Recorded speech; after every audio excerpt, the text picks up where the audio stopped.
창세기 18장을 보도록 하겠습니다.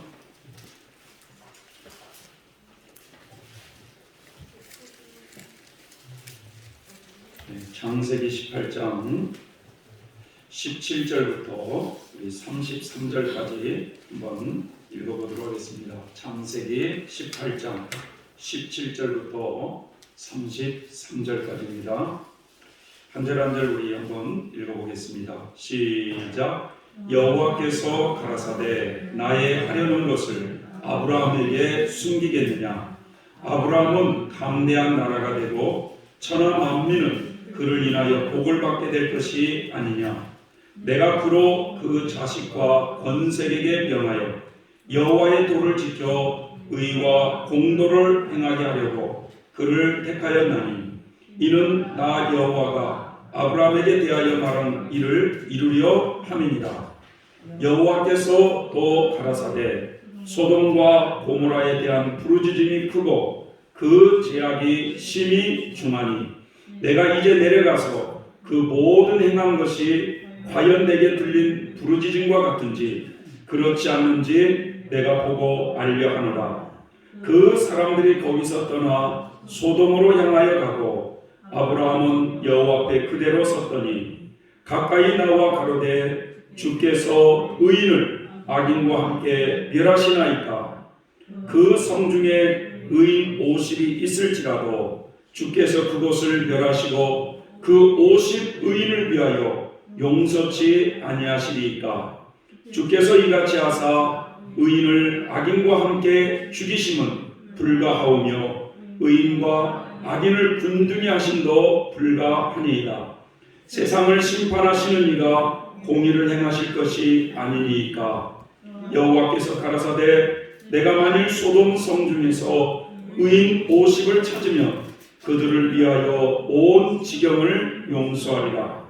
아브라함이 말씀하여 가로되 티끌과 같은 나라도 감히 주께 구하나이다.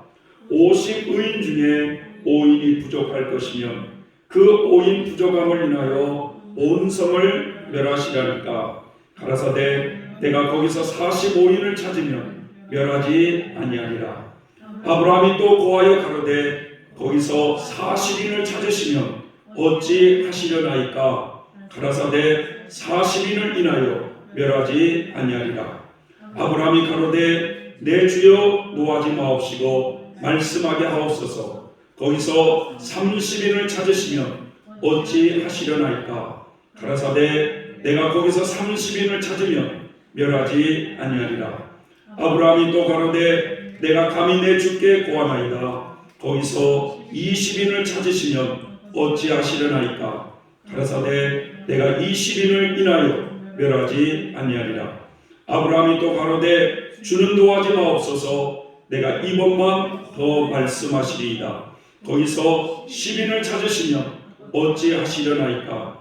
가라사대 내가 10인을 인하여도 멸하지 아니하리라. 여호와께서 아브라함과 말씀을 마치시고 즉시 가시니 아브라함도 자기 곳으로 돌아갔더라. 아멘. 이 자리에 있는 여러분의 심령과 가정이 주님의 은혜가 충만하시길 기원합니다. 오늘 저는 이 본문의 말씀을 가지고 소돔과 고모라 성을 향한 아브라함의 중보기도라고 하는 이 제목으로 말씀을 나누고자 합니다.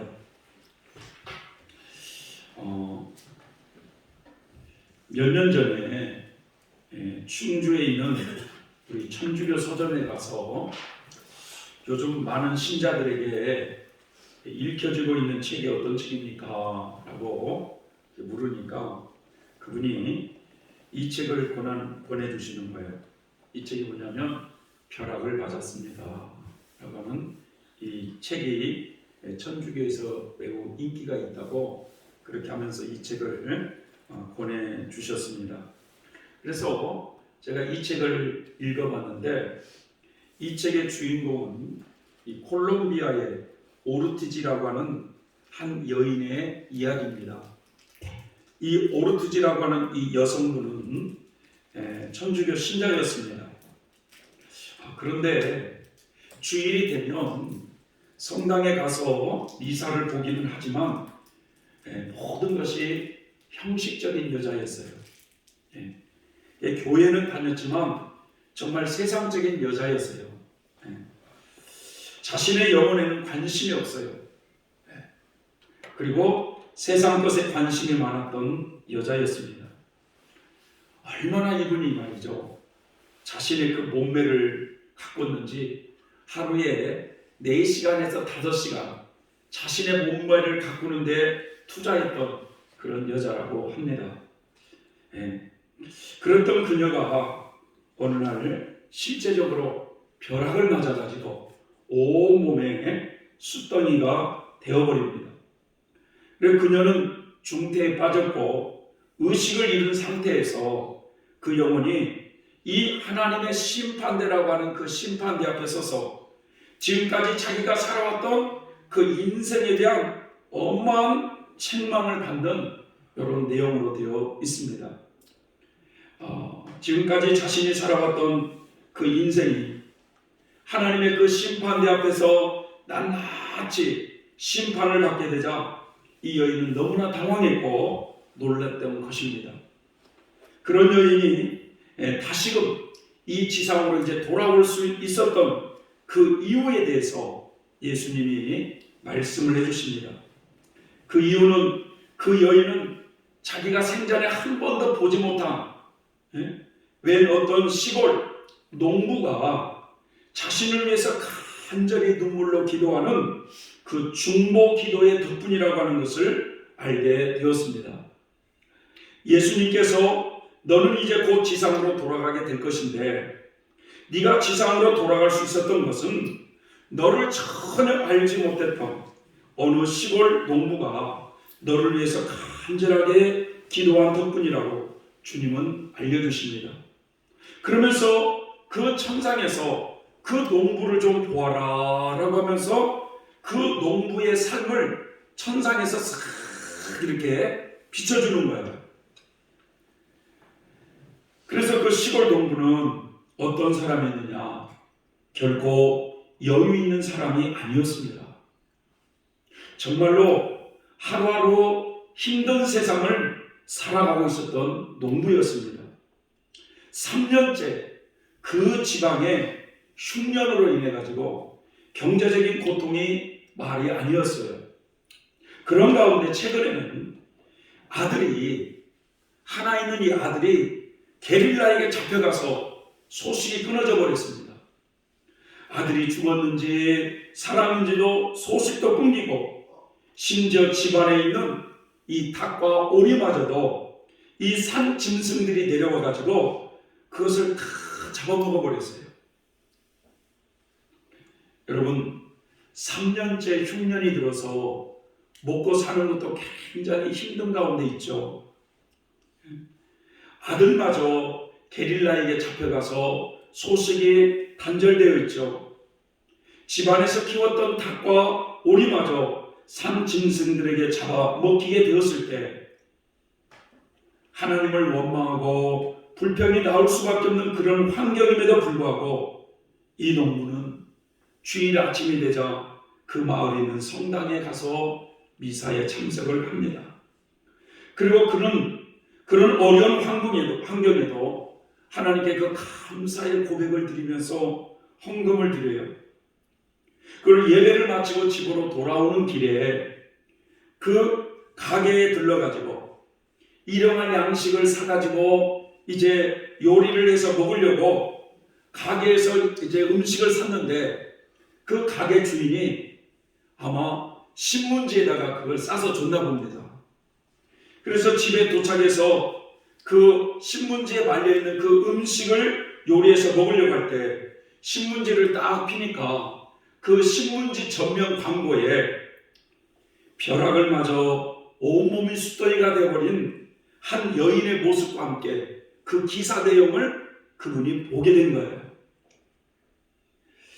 이 농부는 그 자리에서 무릎을 꿇으면서 한 번도 보지 못한 여자였지만 하나님 이 여인을 살려만 주십시오. 이 여인을 살려만 주시면 제가 콜롬비아 저 큰 지역의 성지를 순례하면서 당신의 사랑하는 고백을 하겠습니다. 이 여인을 살려만 주십시오 하면서 그 농부가 무릎 꿇고 기도를 해요.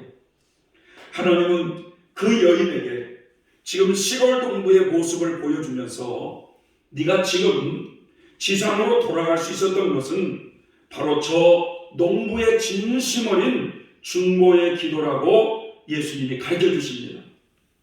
그래서 이 여인은 놀라지 않을 수 없었어요. 어떻게 자신을 한 번도 보지 못한 그 시골 농부가 어떻게 나를 위해서 눈물을 흘리면서 살려달라고 기도하고 있다는 말인가? 이 여인은 극적으로 지상으로 돌아와 의식을 되찾게 되었고 다시금 하나님의 기적으로 이분이 몸이 회복되어 이제는 전 세계를 다니면서 하나님은 살아계십니다 라고 간증하면서 살아가는 인생 이야기가 요 벼락을 맞았습니다 라는 책입니다. 그래서 여기에 뭐라고 말씀하냐면 나를 살리신 하나님. 여러분 이처럼 하나님께서는 정말 이렇게 힘들고 어려운 환난 가운데 있는 이웃을 위한 이 중보 기도를 하나님은 굉장히 기쁘게 받으신다는 것입니다.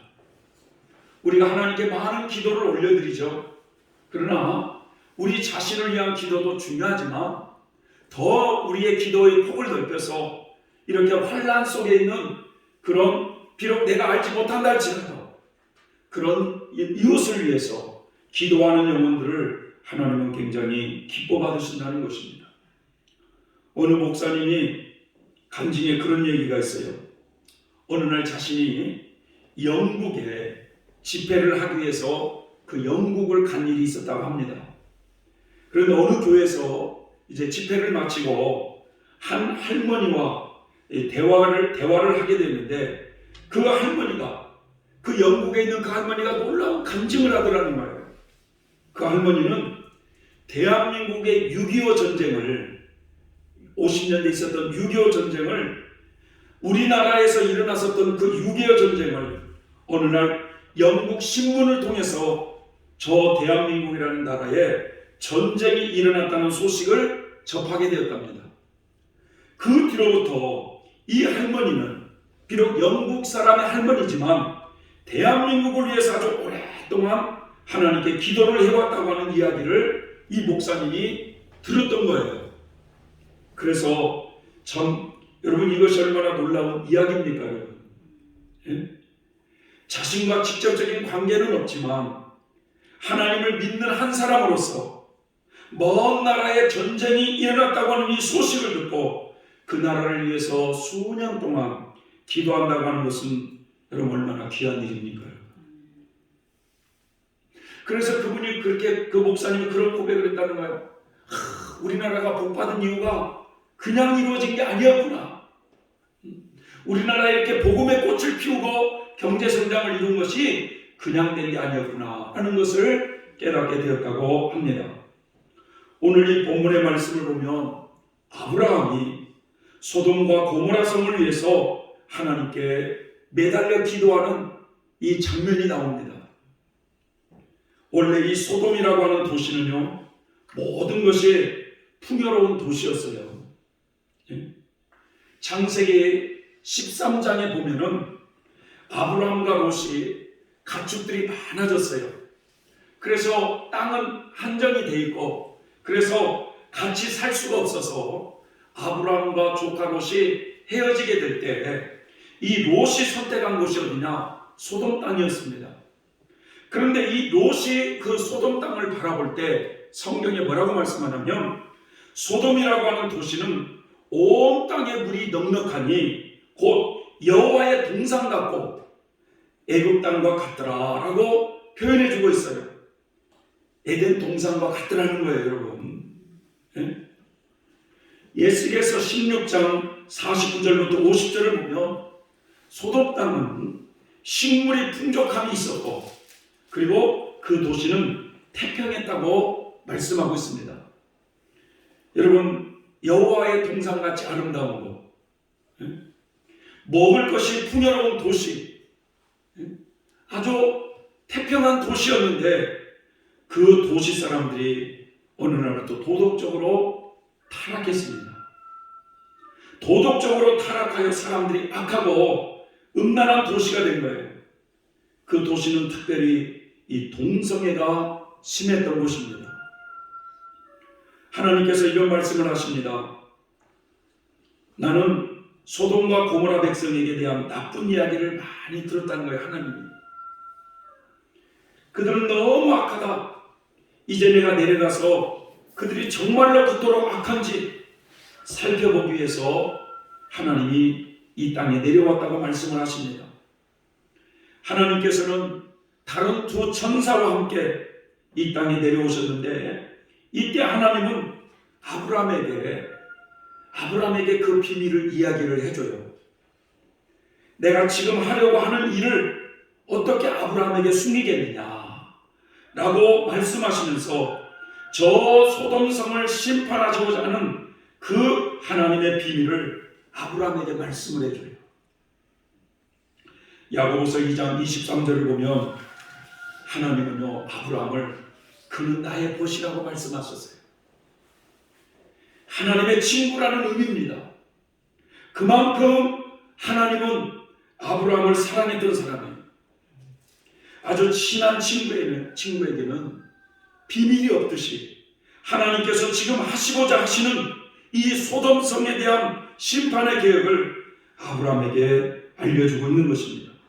그러자 아브라함은 그 하나님의 심판의 계획을 알자 하나님께 그런 말씀을 드리는 거예요. 하나님, 착한 사람도 악한 사람들과 함께 멸망을 시키시겠습니까? 만약 저 성 안에 착한 사람 50명이 있으면 어떻게 하시겠습니까? 그래도 저 성을 멸망시키시겠습니까? 저 성 안에 살고 있는 착한 사람 50명을 위해서 저 성을 용서하지 않으시겠습니까? 제발 착한 사람을 악한 사람들과 함께 멸망시키지 말아주십시오. 그렇게 되면 의인이나 악인이나 마찬가지가 되지 않겠습니까? 하나님은 온 땅의 심판자가 아니십니까? 그러니 옳은 판단을 내리셔야 하지 않겠습니까? 이 이야기를 들었던 하나님이 뭐라고 말씀하냐면 만약 저 소돔성 안에 착한 사람 50명이 있다면 그들을 보아서라도 저 성 전체를 용서해 주겠다라고 하나님이 말씀하셔요. 그러자 아브라함이 또 말을 합니다. 저는 먼지나 재에 지나지 않지만 감히 주님께 말씀을 드립니다. 만약 저 성 안에 착한 사람이 45명만 있다면 어떻게 하시겠습니까? 5명이 부족하다고 해서 저 성 전체를 멸망시키겠습니까? 라고 그 이야기를 하자 하나님이 말씀하십니다. 만약 저 성 안에 착한 사람 45명만 있다면 저 성을 멸망시키지 않을 것이다. 아브라함이 또 여호와께 말을 합니다. 만약 착한 사람이 40명밖에 없다면 어떻게 하시겠습니까? 여호와께서 말씀하시길 착한 사람이 40명만 있어도 저 성을 멸하지 않을 것이다. 아브라함이 또 여호와께 매달립니다. 주여 노하지 마시고 제가 드리는 말씀을 들어주십시오. 만약 저 성 안에 착한 사람 30명밖에 없다면 어떻게 하시겠습니까? 주께서 말씀하시길 착한 사람이 30명만 있어도 나는 그 성을 멸하지 않을 것이다. 아브라함이 또 여호와께 말씀합니다. 감히 주께 말씀을 드립니다. 만약 착한 사람이 20명만 있다면 어떻게 하시겠습니까? 여호와께서 말씀하시길 착한 사람이 20명만 있어도 저 성을 멸하지 않을 것이다. 아브라함이 또 여호와께 말을 했습니다. 주여 노하지 마시고 마지막 한 번만 더 말씀을 드리게 해주십시오.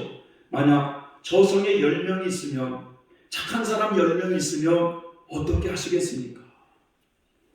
여호와께서 말씀하시기를 착한 사람이 저 성에 10명만 있어도 저 성을 멸하지 않을 것이다.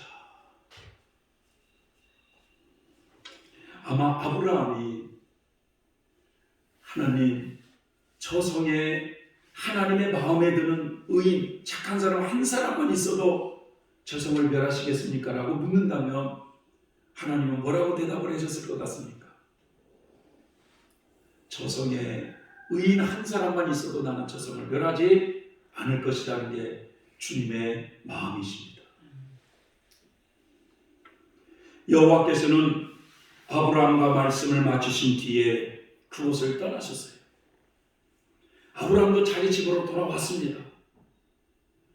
이 일이 있고 얼마 후에 아브라함이 그 소돔성을 바라보니까 그 성이 연기가 모락모락 하면서 올라오는 모습이 보이는 거예요.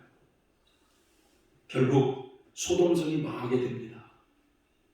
하나님께서 소돔과 고모라에 하늘에서 마치 비를 내리듯이 유황과 불을 쏟아 부으셨어요. 그래서 하나님의 심판으로 망한 소돔 땅이 이제 재가 되어버렸는데, 많은 학자들이 이 소돔 땅이 어디냐 라는 것을 연구하다가 결론을 내린 게 뭐냐, 지금의 사해바다다. 사해바다. 이스라엘 성지순례를 가게 되면 참 신기한 것이 하나가 있는데, 이 사해바다입니다. 사해바다. 이 사해바다는 일반 평지의 땅보다 더 푹 들어가 있어요. 푹 들어가 있어요. 네. 그런데 그 바다에는 전혀 물고기가 살질 않는다는 거예요. 네. 말 그대로 죽음의 바다입니다. 너무 소금기가 많아가지고 다른 생물이 살 수가 없고, 사람이 딱 물속에 딱 들어가잖아요. 저도 거기서 발을 담그고 왔습니다만, 사람이 물속에 딱 들어가면 그냥 몸이 붕 떠버려요. 이렇게 붕 떠요, 몸이. 일반 물은 가라앉히지 않습니까, 사람이? 그런데 몸이 둥둥 뜹니다. 또한 대부분의 호수를 보면, 여러분, 위에서 물이 흐르면 그 물을 받아가지고 다시금 흘러보내야 살아있는 호수가 되는데, 이 사해바다의 특징은 뭐냐면, 갈릴리 호수에서 흐르는 그 물을 사해바다가 받아요. 받는데 물을 받기만 하지 흘려보내지를 않고 있습니다. 그래서 그런지 바다가 죽음의 바다예요. 우리 사람도 그런 것 같습니다, 여러분.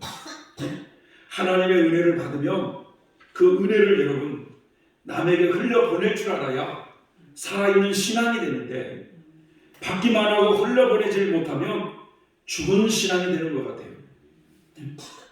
그 사해바다가 그 옛날 창세기에 나오는 소돔이라고 하는 도시였다고 해요. 소돔과 고모라는 여러분 죄악으로 망한 것입니다. 먹을 것이 없어서 망한 것이 아니었어요. 전쟁이 일어나서 망한 것이 아니었습니다. 도덕적으로 타락해서 하나님의 심판으로 망한 것입니다.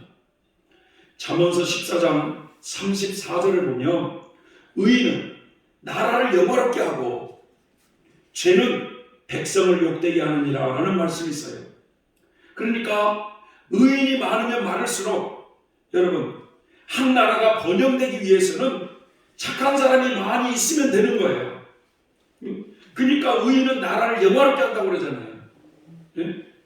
이 충주라고 하는 이 지역이 하나님으로부터 복을 받기 위해서는 착한 사람이 많으면 되는 거예요. 이해되십니까?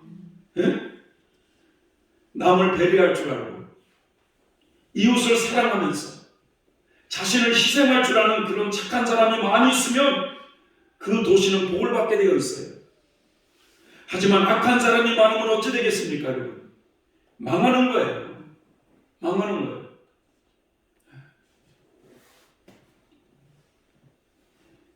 나라가 망하든 개인이 망하든 망할 때는 죄 때문에 망하는 것이지 없어서 망하는 것이 아닙니다. 죄 때문에 망하는 거예요. 교만해서 망하든 욕심 때문에 망하든 다 보면 죄 때문에 망하는 거예요. 소돔과 고모라 성이 먹을 것이 없어서 망했습니까? 전쟁으로 망했습니까? 아닙니다. 도덕적으로 타락해서 죄 때문에 망한 거예요. 자, 하나님과 함께 내려온 이 두 천사는 이제 이 소돔성을 멸하기 위해서 그 도시로 해가 어두워질 때 그 성으로 들어갔어요. 그때 마침 이 소돔 성문에 앉아있던 이 아브라함의 조카 롯이 이 두 사람을 발견해가지고 자기 집으로 초대를 해요. 저녁도 되고 했으니까 저희 집으로 오셔서 요기도 좀 하시고 주무시고 다음날 가시라고 이렇게 강권적으로 집으로 모셔드려요. 복 받는 사람의 특징을 보면 여러분 그냥 보내지 않는다는 거예요. 사람들을 볼펜으로 적으셔요. 적으셔.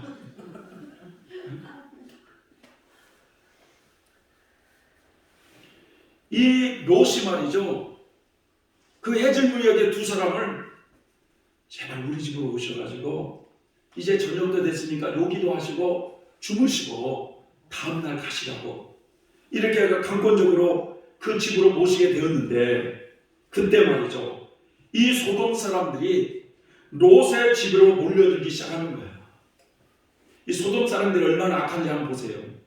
롯의 집으로 몰려와서 뭐라고 말씀하냐면 오늘 밤에 너희 집에 들어온 사람을 당장 내놓으라는 겁니다. 우리가 그 사람과 성적 쾌락을 즐기겠다는 거예요. 얼마나 사람들이 악한지 롯은 말렸어요. 제발 그렇게 하지 마세요. 제발 우리 집에 들어온 손님에게 그런 나쁜 짓을 하지 말라고 애원을 하지만 소돔 사람들은 듣지 않습니다. 그때 이 롯의 집에 들어온 두 천사는 이 롯을 집 안으로 끌어들인 다음에 그 롯의 집을 둘러싸고 있는 그 사람들의 눈을 다 멀게 해버렸어요. 순간 눈이 멀어버린 소돔 사람들은 한순간 앞을 보지 못하는 봉사가 되어버립니다. 그때 두 천사는 롯에게 이렇게 말을 합니다. 우리는 이 성을 멸하기 위하여 온 사람들이요. 여호와께서 이 성을 멸망시키라고 우리를 보내신 것이요. 혹 이 성 안에 다른 친척들이 누구 있습니까? 빨리 이 성을 떠나라고 하시오. 라고 이 천사가 말을 해줄 때 이 이야기를 들었던 롯은 급히 밖으로 나가서 장차 사이가 될 사람들을 찾아가는 거예요. 사이가 될 사람들. 두 딸이 있었는데 그 두 딸의 사이가 될 사람들에게 찾아가가지고 어서 빨리 이 성을 떠나게 여호와께서 이 성을 멸망시킨다고 하시네 라고 하지만 이 롯의 말을 들었던 이 사이될 두 사람은 이 롯의 맛을 뭐라고 얘기하냐면 농담으로 여겼더라. 농담으로 여겼더라는 거예요. 결국 롯과 그의 아내 두 딸은 급히 소돔성을 빠져나옵니다. 그런데 천사가 그들에게 뭐라고 주셨냐면 저 소돔성이 불탈 때 절대 뒤를 돌아보지 마라. 앞만 보고 도망을 가라 라고 했지만 이 천사의 경고를 무시했던 이 롯의 아내는 그만 그 두꺼운 그 소돔 땅을 못 잊어서 뒤를 돌아보다가 그 순간 소금 기둥으로 변해버리는 참변을 당하게 됩니다. 이렇게 소돔성이 하나님의 심판으로 멸망을 하게 될 때 롯과 두 딸이 살아남았습니다. 그런데 여러분 그 롯이 살아남은 그 이유를 창세기 19장에서는 뭐라고 얘기하냐면 아브라함의 기도 덕분이라고 성경은 말씀하고 있습니다. 하나님께서 아브라함이 그렇게 끈질기게 저 성에 착한 사람 10명 있으면 어떻게 하시렵니까? 라고 매달렸던 것은 그 아브라함 마음속에는 그 성에 살고 있던 조카 롯 때문이었던 것입니다. 어떻게 해서라도 그 조카 롯을 구해보고자 노력했던 그 아브라함의 마음을 하나님이 모를 리가 없었습니다. 하나님 우리의 모든 생각까지도 알고 계시는 분이신데 그래서 성경은 롯과 두 딸이 구원받게 된 그 이유는 아브라함의 기도 덕분이라고 말씀하고 있습니다. 이처럼 여러분 남을 위한 중보의 기도, 나라를 위한 중보의 기도는 여러분 큰 능력을 가지고 있음을 알아야 됩니다. 아브라함의 중보기도가 저 소돔성에 살고 있던 롯의 가족을 구원한 것처럼 하나님을 믿는 백성들은요, 현재 코로나로 인하여서 힘들어하고 있는 이런 사람들을 위해서 우리는 중보의 기도를 해야 될 줄 믿습니다. 요즘 코로나로 인해서 여러분 이 자영업자들이 굉장히 힘들어하고 있는 이때에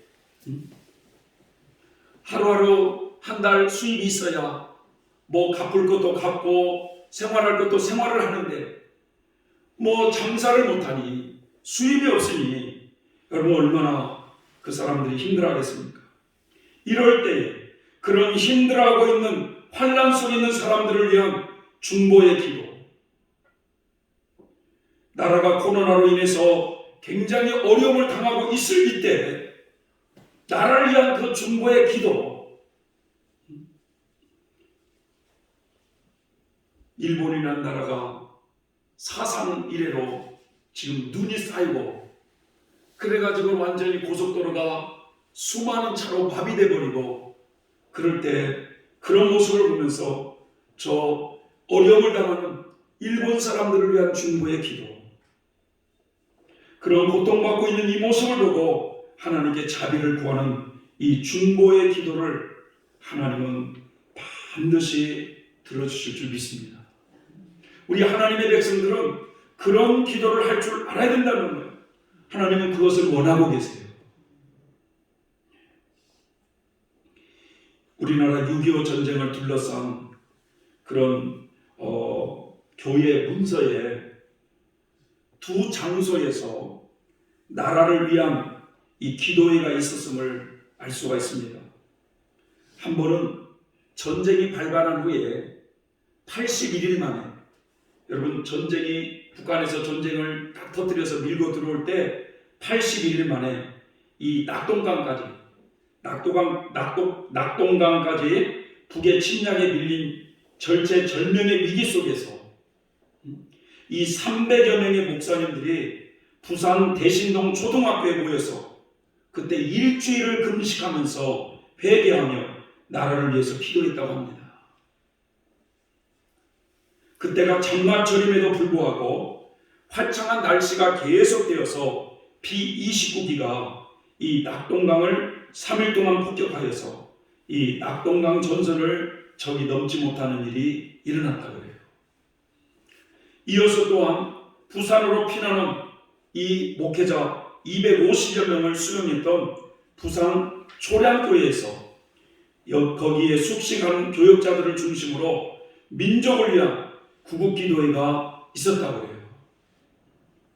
그래서 그 기도회 당시 경남도지사 초량교회의 장로님이었던 양성봉 장로님과 한상동 목사님이 중심이 되어서 그 나라를 위해서 간절히 기도를 했다고 해요. 그래서 오늘날 이 초량교회에 그 교회 역사에 보면 그 6.25 사고로 인해 가지고 그렇게 아주 이제 그 조그마한 이제 뭐 부산 그쪽만 남아있는 그런 상황이 됐을 때 그렇게 이 나라를 위해서 구국 회개 운동을 전개했다고 기록이 되어 있다고 합니다. 참 우리는 메가더 장군이 참 전술을 잘 짜가지고 인천 상륙작전으로 인해 가지고 전세가 역전돼 가지고 극적으로 이 땅이 이렇게 회복이 되었다고 이렇게만 우리는 생각하고 있지만 그 이면에는 나라를 위해서 간절히 기도하는 이런 기도를 통해서 하나님이 일을 하시더라는 거예요. 당시 기도에서 초량교회를 창립했던 이 베어드 선교사 부인이 이 작사한 찬송가, 이 베어드 선교사 부인이 찬송가를 작사했는데 그 작사가 무슨 작사냐? 440장.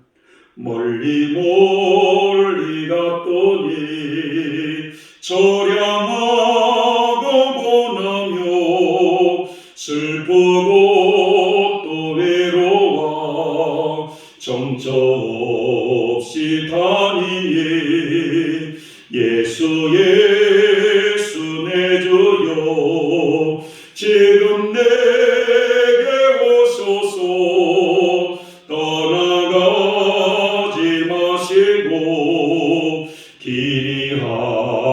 함께 하소서. 이 찬양을 그렇게 성도들이 불러가면서 말이죠, 이 나라를 회복시켜달라고 기도했던 이런 중보의 기도를 들으신 하나님이신 줄 믿습니다. 아브라함이 그 소돔성을 멸하러 오셨다고 하는 하나님의 그 계획을 알고 어떻게 해서라도 그 성을 구해보고자 하는 그 의인의 간구를 하나님이 들으셨어요. 그래서 여러분, 반드시 악인들은 심판을 받아야 마땅하지만 하나님께서는 그 아브라함의 기도를 들으시고 그 롯의 가족을 구원하신 줄 믿습니다. 또 하나는 아브라함이 하나님께 말씀드린 것처럼 하나님은 의인과 악인을 함께 멸망시킬 수가 없는 분이셔요. 어디든지 멸망이 있을 때 의인이 악인들과 함께 망하게 내버려 두시는 분이 아니십니다. 우리들이 빛을 따라서 착하게 살면 어느 곳에 있든지 어떤 처지에 있든지 하나님은 그런 분들을 지키신다고 하는 사실을 우리는 믿으셔야 됩니다. 노아가 살고 있었던 그 시대를 보면 알 수 있어요. 노아가 살았던 그 시대에 사람들이 얼마나 악했는지, 하나님께서 세상을 만드신 것을 후회할 정도로 사람들이 악했습니다. 그러자 하나님은 이 악이 창고라는 그 모습을 볼 수 없어서 홍수로 심판할 계획을 다 가지고 계세요. 온 세상을 물로 쓸어버릴 계획을 가지고 계세요. 그때 하나님의 은혜를 입었던 노아에게는,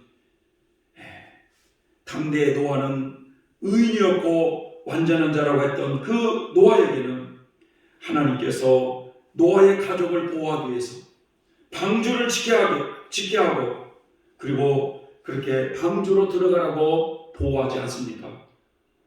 하나님은 의인과 악인을 함께 망하게 하시는 분이 결코 아니시다는 거예요. 의인을 보호하시는 하나님이십니다.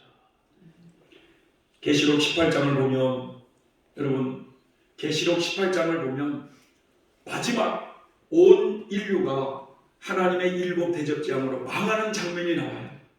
이 죄악 세상이 망하는 장면이 나와요. 여러분, 이 죄악 세상이 영원히 갈 거라고 생각하지 마세요. 반드시 하나님의 심판의 때가 있는데 하나님은 7년 대관란으로 그걸 작정해 놓으셨어요. 그런데 그 7년 대관란으로 이 마지막 죄악 세상을 심판하실 때 그 계시록 18장에 이런 내용이 나옵니다. 계시록 18장 4절에 보면, 내가 들으니, 사도 요한이 들으니 하늘로서 다른 음성이 나서 가로되, 내 백성아 거기서 나와서 그의 죄에 참여하지 말고 그의 받을 재앙을 받지 말라라고 하시면서 당신의 백성을 보호하시는 하나님이심을 알 수가 있다는 거예요. 이 죄악 세상이 지진으로, 전염병으로, 전쟁으로 많은 사람이 죽어간다 할지라도 하나님께서는 하나님의 그 백성들을 보호하시는 하나님이심을 알 수가 있다는 거예요. 성도 여러분, 이 세상은요, 하나님의 심판으로 끝나는 때가 있음을 알아야 됩니다. 하지만 그때도 하나님의 뜻을 따라서 선하게 착하게 살아가는 당신의 백성을 보호하시는 하나님이셔요. 의인과 악인을 철저하게 가르치는 하나님이십니다. 그래서 오늘 저는 우리 모두가 이 두 가지 말씀을 마음판에 새겼으면 좋겠어요.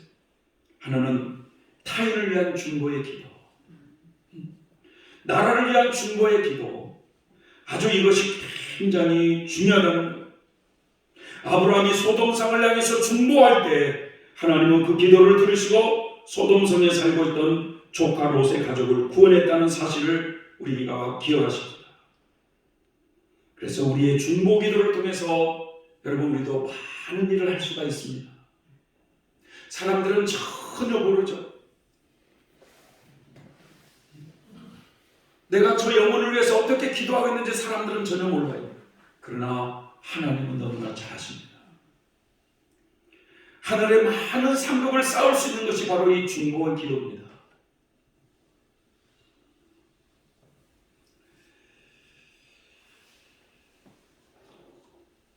일본에서 있었던 일인데요.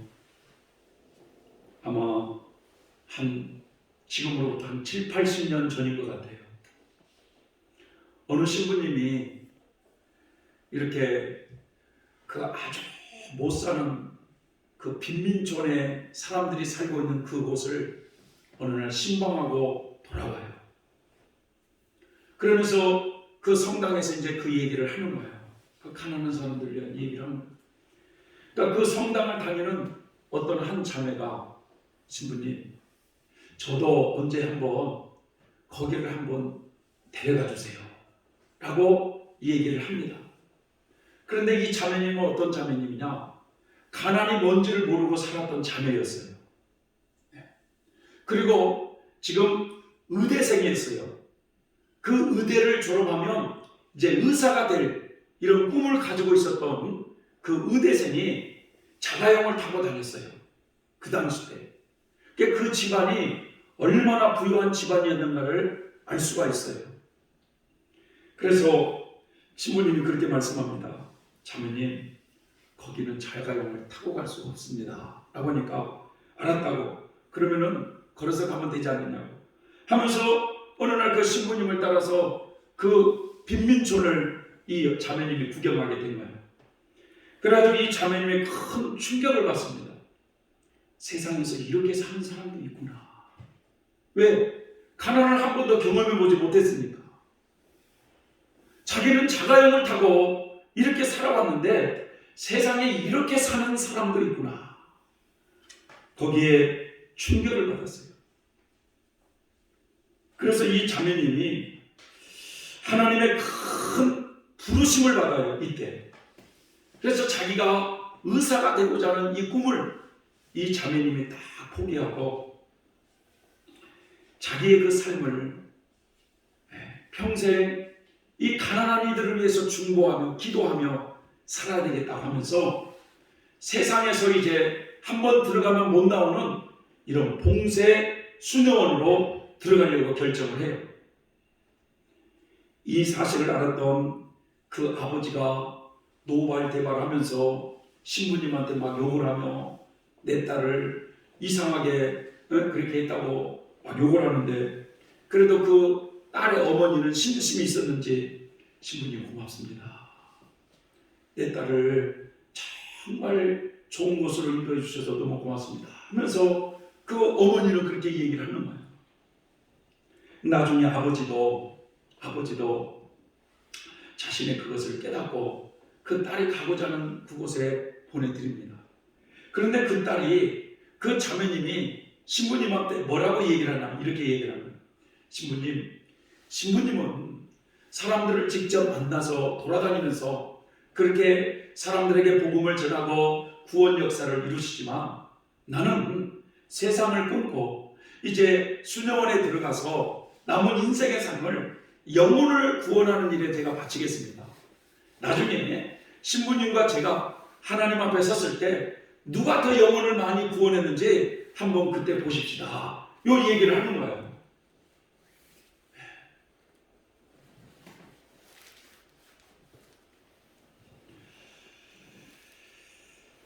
그래서 이 딸이 그 수녀원에 들어가요. 모르겠어요. 신부님이 더 영혼을 많이 구원했는지 아니면은 그 자매님이 많은 세계의 중보 기도를 하면서 영혼을 더 많이 구원한 길로 옳은 대로 인도했는지 그건 가봐야 알겠지만 그런 얘기를 하십니다. 여러분, 어떤 사람들은 잘 몰라서 목사도 그런 얘기를 해요. 아니, 세상에 빛이 되라고 그랬지 그렇게 산속에 들어가서 자기들만 위해서 그렇게 기도하는 게 다냐, 이렇게 말하는 사람도 있지만, 여러분, 세상을 포기하고 자기의 삶을 주님 앞에 온전히 올인하면서 그 수도원 안에서 매일 날 며칠 그 세상을 위해서 중보하는 그 기도를 하나님은 얼마나 귀하게 여기시겠습니까? 세상은 여러분 그런 사람들의 기도로 운행되고 있음을 아셔야 된다는 거예요. 그런데 이 세상의 종교에 말이죠, 여러분, 종교에는 이런 수도승이 다 있어요. 수도승이. 불교를 봐도 쉽게 말하면 땡중이 있는가 하면, 예? 땡중이 있는가 하면 산속에서 말이죠. 성철 스님과 같은 그런 수도승이 있어요. 그래서 불교가 많이 타락했어도 그 산속에서 수도하는 수도승에 의해서 불교가 지금까지 건재하게 살아남은 거예요. 천주교가 아무리 타락했다 할지라도 여러분, 천주교의 그 수도사들이 있잖아요. 무슨 수도에 많은 수도사들이 있는 이런 사람들의 여러분 그런 수도승이 있기 때문에 천주교가 건실한 거예요. 그런데 우리 개신교에는 수도승이 없어요. 수도승이. 예. 루터가 종교개혁을 할 때, 이 종교개혁을 할 때 그분이 수도자였는데 그걸 파괴하고 나왔기 때문에, 그래서 그분을 본받아가지고 수녀들도 파괴하고 나와가지고 결혼하고 막 이런 일이 이제 벌어가지고 개신교가 생겼기 때문에 개신교는 수도라는 게 없어요. 그래서 개신교회는 약한 거예요, 이게. 네. 여러분, 이렇게 세상은 힘 있는 사람에 의해서 움직여 가는 것 같지만 정말 이 숨은 하나님의 사람의 중보 기도에 의해서 이 세상이 지금 여러분 운행되어 가고 있다는 사실을 아시면 좋겠어요.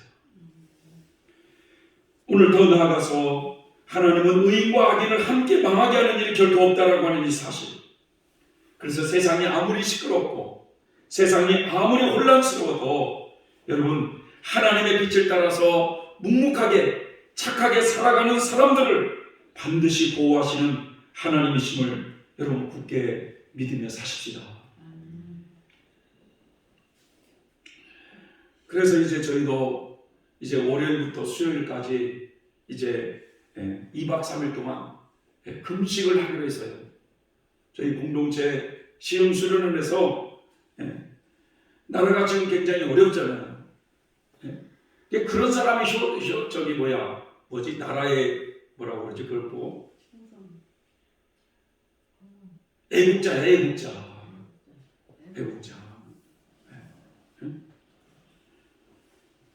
그래서 우리가 이 사개년을 앞두고 하나님의 도우심을 얻고자, 어찌 보면 지금 급속도로 막 무슨 코로나는 막 이런 걸로 막 해가지고 자영업자들이 너무 힘들어하고 많은 사람들이 아파하고 하는 그때에 이 나라에 하나님 자비를 베풀어 달라고 그렇게 금식하기로 저희가 정했습니다.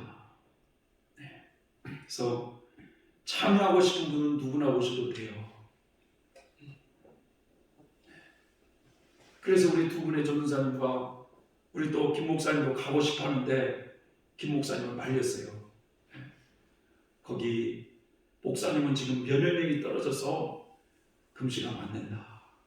그래서 저희들이 목사님 목까지 금식을 하고 올 테니까 여기서 밥 잘 잡수시고 건강을 회복시키시라 이거예요.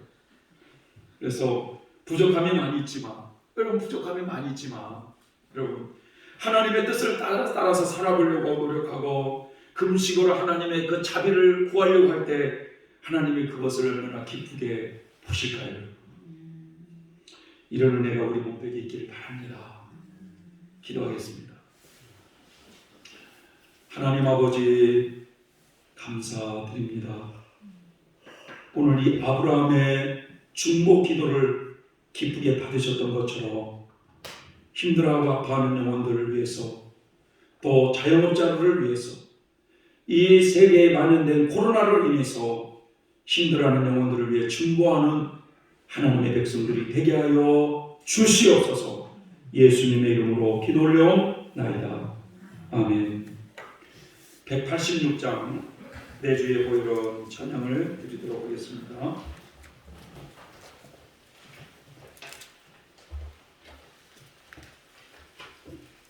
186장입니다.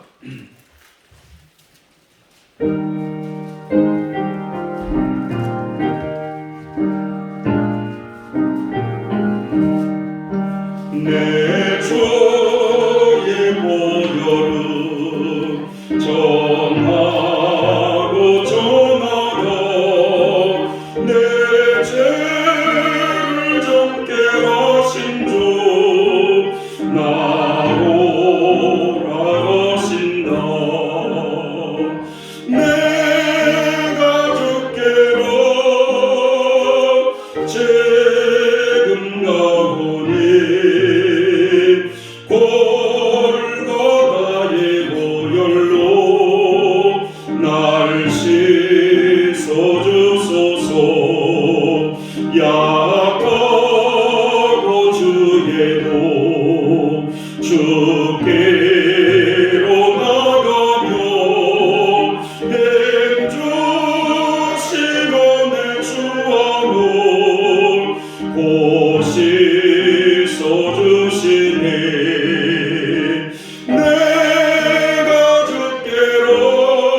길을 얻었네. 한없이 넓고 그 눈에 베풀어 주소서. 내가 주께로 지금 가오니 골고다의 보혈로 날 씻어주소서. 그 피가 맘속에 큰 증거 됩니다. 내 기도 소리 들어서 다오라소서. 내가 주께로 지금 가오니 골고다의 보혈로 날 씻어주소서.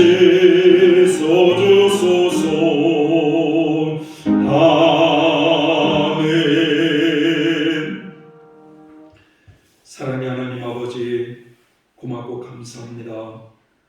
온 나라가 코로나로 인해서 경제적인 어려움을 호소하고 있고 많은 사람들이 불안해하고 있는 이 시점에 하나님, 죄 많고 허물 많은 저희들이지만 주여 불쌍히 여겨주시고 우리에게 자비를 베풀어 주시고 예수 그리스도의 보호 아래 있게 하여 주시옵소서. 하나님께서 불꽃 같은 눈으로 지키시고 주님의 거룩한 보혈의 은총으로 우리의 삶과 우리의 일터를 보호하여 주셔서 어둠이 틈타지 못하도록 주님 역사하여 주시옵소서. 오늘도 이렇게 주님을 기쁘시게 하기 위해서 모여 하나님께 예배하는 손길들, 그들의 마음과 그들의 중심을 하나님이 기쁘게 흡양하여 주시고 보호하여 주시옵소서. 가정들을 보호하여 주시고 일터를 보호하여 주시옵소서. 하나님, 또한 우리 성도들의 기업들을 기억해 주시고 보호하여 주시옵소서. 하나님들, 우리 하나님의 보호 아래 살아가는 당신의 자녀들이 되게 해 주시옵소서. 예수님의 이름으로 축복하며 기도 올려옵나이다. 아멘. 광고 말씀은 우리가 이 코로나로 인해서 많은 사람들이 불안해하고 있는데 어쨌든 우리도 좀 이렇게 무분별하게 막 그렇게 하지 말고 꼭 이렇게 마스크 같은 거 쓰시고 좀 조심할 걸 조심하시면서 이렇게 살았으면 좋겠습니다. 하셨습니까? 막 간혹 막 마스크 쓰라고 그러니까 막 마스크 왜 당신이 시비를 거냐 하면서 막 싸우는 일도 막 보도되고 그래요. 그래서 하여튼 세상이 점점 악해져가는 이런 시대에 있습니다. 그래서 여러분들 건강을 잘 챙기시길 바라시고 또 오늘 이제 가실 때 달력들 꼭 챙겨서 가정들마다 세 부씩 가정들마다 세 부씩 이렇게 가져가셨으면 좋겠어요. 하셨습니까? 몇 부씩이요? 세 부씩. 그리고 우리 햇살농원이나 장안 70부패나 영양제거나 이런 기업들은 더 필요하면 더 가져가시기 바랍니다. 그래서 그리고 또 꼭 전도할 사람이 있는데 좀 더 달라고 하면은 또 가져가세요. 노처럼 베풀어야 복이 와요. 하셨습니까? 우리 송년 다 같이 일어나셔서 송년 우리 사경이를 위해서도 기도 많이 해주시기 바라고요. 우리 송년 우리 3장 찬양 드리고 쭉 들어서 예배를 마치고자 합니다.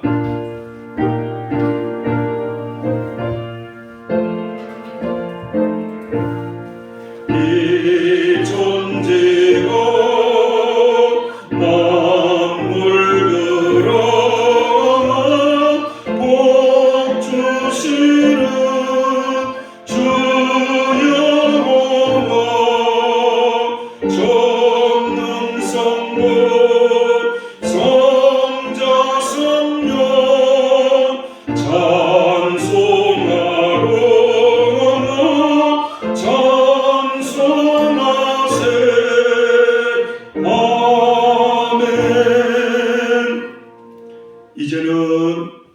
주 예수 그리스도의 십자가의 대속의 은혜와 하나님 아버지의 마음극하신 사랑하심과 성령님의 교통 감화 내주하시는 은총의 역사가 이 시간 우리 하나님께 예배하며 하나님께 머리 숙인 당신의 권속들 머리머리 위에와 우리 성도님들의 가정 위에와 성도들의 일터와 기업 위에 이제로부터 영원토록 함께 하시기를 간절히 축원하옵나이다. 아멘.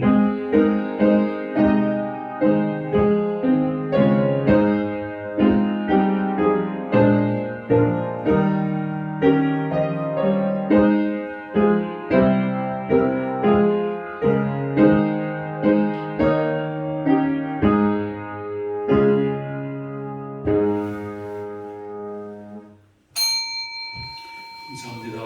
예배를